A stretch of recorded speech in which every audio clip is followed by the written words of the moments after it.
हाँ जी देवियों और सज्जनों, क्या हाल है आपके। तो लास्ट क्लास में हमारी कॉन्स्टिट्यूंट असेंबली चल रही थी। मैंने आपको कुछ बचे कुछ फैक्ट बताए थे कि हमारी कॉन्स्टिट्यूंट असेंबली को बनने में कितना टाइम लगा था, कितनी टोटल मीटिंग्स हुई थी, 166 मीटिंग्स हुई थी, 11 सेशंस हुए थे। वो सारी बातें मैंने आपको बता चुका था। ठीक है, तो आज हमारे कुछ संवैधानिक सभा के कुछ छोटे मोटे से फैक्ट बाकी हैं, वो अगर आप पढ़ लो, इसके बाद हमारा ये संवैधानिक सभा टॉपिक पूरा हो जाएगा। और इसके आगे कुछ है भी नहीं जो आपको संवैधानिक सभा में दिखेगा कि भी पेपर में आगे और आपसे नहीं हुआ। ठीक है, चलो भाई, तो हम छोटा ही रहेगा, वैसे सेशन ज़्यादा लंबा नहीं रहेगा, ज़्यादा कुछ है नहीं इसमें। तो देखते हैं ना। तो ये हमारे इंपॉर्टेंट डिसीजंस है कुछ कॉन्स्टिट्यूंट असेंबली के भी, किस दिन क्या अडोप्ट हुआ था, कभी कभी क्वेश्चन आया था। तो पहली डेट अभी 22 जुलाई 1947 हमने नेशनल फ्लैग को अडोप्ट कर लिया था। फिर 13 मई 1949 को हमारी कॉमनवेल्थ की मेंबरशिप एंड हो गई थी। कॉमनवेल्थ देखो, जिन जिन कंट्रीज पे ब्रिटिशर्स ने राज किया था ना, वो सारी कंट्रीज कॉमनवेल्थ कंट्रीज में आती थी। अब जब ब्रिटिशर्स वहां से गए तो जाने के बाद इनको ऑप्शन दिया गया, be you have the option either to be a commonwealth country और to not be a commonwealth country. जिनकी कॉमनवेल्थ कंट्री है उनके आज भी फाइनल डिसीजन पे क्वीन ही साइन करती है। अब तो क्वीन रही नहीं तो किंग साइन करते हैं, क्वीन या king science on final decision, कोई भी उनकी जो लेजिस्लेचर पास करती है। ठीक है, तो वो कॉमनवेल्थ कंट्रीज हैं। हमने हमारी कॉमनवेल्थ मेंबरशिप छोड़ दी कि हमें नहीं चाहिए। कब छोड़ी? 13 मई 1949 को, और 22 जुलाई 1947 को हमने नेशनल फ्लैग ले लिया। अब 24 जनवरी 1950 की डेट इंपॉर्टेंट हो जाती है। इस दिन हमारी दो, पहले तो नेशनल एंथम और नेशनल सॉन्ग को अडॉप्ट किया गया। डॉक्टर राजेंद्र प्रसाद इलेक्ट किए गए हमारे पहले प्रेसिडेंट। ठीक है, उसके बाद इनकी ओथ हुई 26 जनवरी 1950 को, जिस दिन हमारा कॉन्स्टिट्यूशन कमेंस हुआ। और ये 24 जनवरी 1950 हमारी लास्ट मीटिंग थी किसकी? हमारी कॉन्स्टिट्यूंट असेंबली की। कॉन्स्टिट्यूंट असेंबली की लास्ट मीटिंग थी। अब जिस दिन हमारी ये कॉन्स्टिट्यूंट असेंबली की लास्ट मीटिंग थी, तो इसका मतलब ये होता है कि सीए हमारी एंड हो गई। अब सीए जब एंड हुई तो बची हुई एक संस्था जो मैं लास्ट क्लास में बता रहा था कि अल्टरनेट काम करती थी, राइट। अल्टरनेट काम करती थी कि भी मंडे को तो ये बना रहे हैं क्या, मंडे को तो बना रहे हैं कॉन्स्टिट्यूशन, ट्यूसडे को बना रहे लॉ, वेडनेसडे को बना रहे फिर कॉन्स्टिट्यूशन, थर्सडे को बना रहे लॉ, राइट। अब ये लॉ जब बन रहा था तो कॉन्स्टिट्यूशन बनाने का काम तो खत्म हो गया, बिकॉज ये लास्ट मीटिंग थी हमारी सीए की। तो अब सिर्फ लॉ बनाने का काम शुरू हो गया। तो फिर हमारे पार्लियामेंट एग्जिस्टेंस में आ गई।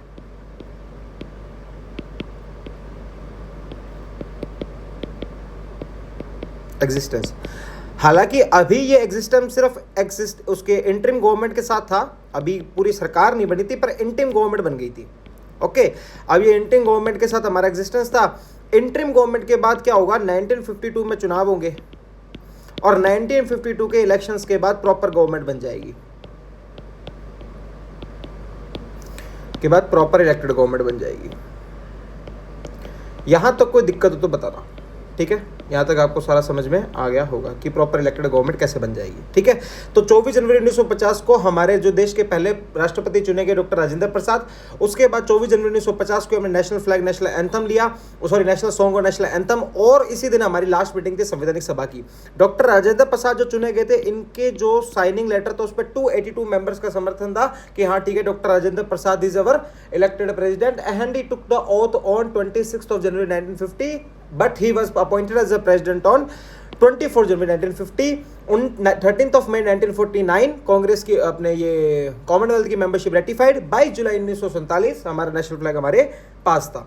तो ये सारी बातें आपको समझ में आ गई होगी, ठीक है। और ये मैं आपको बता चुका, मैं लिख देता हूं कि on 24 January 1950 constituent assembly was dissolved. क्यों डिसॉल्व्ड? बिकॉज कॉन्स्टिट्यूशन बनाने का काम पूरा हो चुका था। dissolved, but it continued to function as a legislature, पर बाद में legislature की तरह काम करती रही, जो मैंने आपको बताया था, till 1952। फिर 1952 के बाद क्या हो गए? इलेक्शंस हो गए, जब हमारी पूरी प्रॉपर एक इलेक्टेड गवर्नमेंट बन गई थी। तो इतना आपको समझ में आ गया होगा। चले आगे चलते हैं। चलो, अब हमारे कुछ कॉन्स्टिट्यूंट असेंबली के सिंबल्स वगैरह हैं जो पेपर में पूछ लेते हैं, वो भी एक बार आप फैक्ट है नोट कर लो, आपको याद रह जाए तो अच्छी बात है, नहीं भी रहे तो कोई ज़्यादा इंपॉर्टेंट तो है नहीं। देखो यार, तो पहले तो हम बात करेंगे हमारे कॉन्स्टिट्यूंट असेंबली के सिंबल का, ठीक है। फिर हम बात करेंगे हमारे कॉन्स्टिट्यूशनल एडवाइजर कौन थे। कॉन्स्टिट्यूशनल एडवाइजर कौन थे, सेक्रेटरी कौन थे, सेक्रेटरी के बाद हमारे चीफ ड्राफ्ट्समैन कौन थे,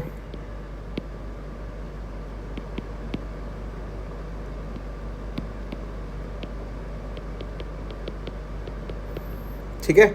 और फिर एक दो चीज़ें और हैं, तो पहले डाल देता हूँ मैं कि देखो सिंबल जो था ना वो हमारी कॉन्स्टिट्यूशन का, कॉन्स्टिट्यूएंट असेंबली का, वो एलिफेंट था। हमारे जो कॉन्स्टिट्यूएंट एडवाइजर थे उनका नाम था सर BN राव, और ये वही व्यक्ति हैं जिन्होंने हमारा पहला कॉन्स्टिट्यूशन का ड्राफ्ट लिखा था। सेक्रेटरी थे HVR Iyengar, HVR Iyengar was the secretary to constituent assembly. Chief draftsman थे हमारे SN मुखर्जी। ये बात आपको ध्यान में रखनी है, ये कई बार मिस हो जाती है, ठीक है।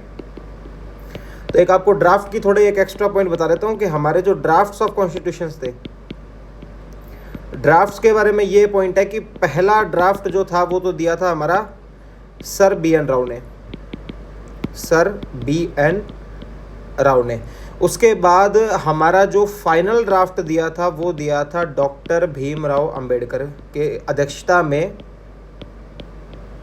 डॉक्टर भीमराव अंबेडकर की अध्यक्षता में ड्राफ्टिंग कमेटी ने दिया था। ये बात आपको ध्यान में रखनी है। और चीफ ड्राफ्ट्समैन थे हमारे SN मुखर्जी। ये एक्स्ट्रा पॉइंट्स है, ये आप बस थोड़ा ध्यान में रखना, ठीक है। अपेक्षा करता हूँ इतना आपको समझ में आ गया होगा। चलो अब एक आध और पॉइंट है। पहला तो देखो हमारा संविधान क्या है कि कुछ छापा नहीं गया था, लिखा गया था, कैलीग्राफी करी गई थी उसकी। अब हमारे कैलीग्राफर इटैलिक स्टाइल यानी जिसको इंग्लिश में लिखा गया उसके भी थे और हिंदी के भी थे, हमें दोनों याद रखने हैं। तो पहले आते हैं हमारे calligrapher of the italic style. हमारे क्या थे, कैलीग्राफर थे किसके, इटैलिक स्टाइल के। तो कैलीग्राफर ऑफ इटैलिक स्टाइल, ठीक है। अब ये जो हमारे कैलीग्राफर ऑफ इटैलिक स्टाइल थे वो थे प्रेम बिहारी नारायण रायजादा, प्रेम बिहारी नारायण रायजादा। तो प्रेम बिहारी नारायण रायजादा जी हमारे कैलीग्राफर थे इटैलिक स्टाइल के, ठीक है। इतनी बात आपको ध्यान में रखनी है। और बाकी ये वाली सारी बातें तो ध्यान में रखनी है। हमारा सिंबल क्या था, एलिफेंट का था। कॉन्स्टिट्यूएंट एडवाइजर BN राव थे। पहला ड्राफ्ट हमारा BN राव का, सेक्रेटरी HVR अयंगर थे और चीफ ड्राफ्ट्समैन SN मुखर्जी थे, ठीक है। अब जैसे ये हमारा कैलीग्राफी ऑफ इटैलिक स्टाइल है, वैसे कैलीग्राफी और हिंदी स्टाइल भी था वहाँ पर, ठीक है। तो वो भी हम देख लेते हैं। तो हमारे हिंदी स्टाइल का संविधान किसने लिखा था, हिंदी वर्जन यानी कि देवनागरी वर्जन जो था उसके हमारे चीफ कैलीग्राफर कौन थे, तो उनका नाम था भाई साहब वसंत कृष्ण वैद्य, वसंत कृष्ण वैद्य। अब ये वसंत कृष्ण वैद्य जी ने हमारा हिंदी की कैलीग्राफी करी थी, ठीक है। अब लेकिन ना जब आप संविधान की ओरिजिनल किताब को देखते हो तो उसके अंदर आप देखोगे बहुत सारी फोटोज वगैरह बनाई गई, गांधी जी की फोटोज हैं, कुछ हमारे फ्रीडम फाइटर्स की फोटोज हैं, तो वो ब्यूटिफिकेशन होता है संविधान का, ठीक है। अब इसके ब्यूटिफिकेशन और डेकोरेशन किया गया था श्री नंदलाल बोस जी के द्वारा। मैं लिख देता हूँ एक मिनट कि हमारा जो वर्जन था ओरिजिनल वर्जन को ब्यूटिफिकेशन करने का और डेकोरेट करने का, ब्यूटिफिकेशन हो गया एक तो एंड डेकोरेशन हो गया। अब ये दोनों काम किए गए थे हमारे नंदलाल बोस जी के द्वारा। किसके द्वारा, नंदलाल बोस के द्वारा। तो ये बात आपको एक ध्यान रखनी है। तीनों समझ में आ गया आपको भी। कैलीग्राफर ऑफ इंग्लिश स्टाइल हमारे कौन थे, प्रेम बिहारी नारायण रायजादा। कैलीग्राफर ऑफ हिंदी वसंत कृष्ण वैद्य। और ओरिजिनल वर्जन को ब्यूटिफिकेशन और डेकोरेशन का काम किया था हमारे नंदलाल बोस जी ने। किसने, नंदलाल बोस जी ने। चलो भाई यही है बस, इसके अंदर ज़्यादा काम की बातें तो और तो है नहीं।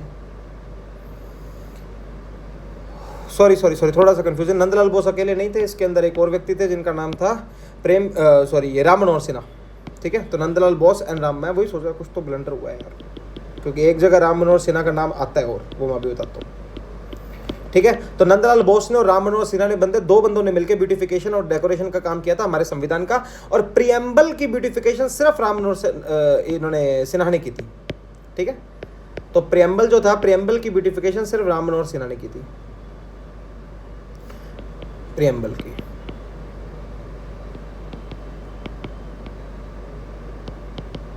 लेकिन पूरे संविधान की राम मनोहर सिन्हा के साथ साथ नंदलाल बोस भी थे। बस ये बात आपको ध्यान में रखनी है।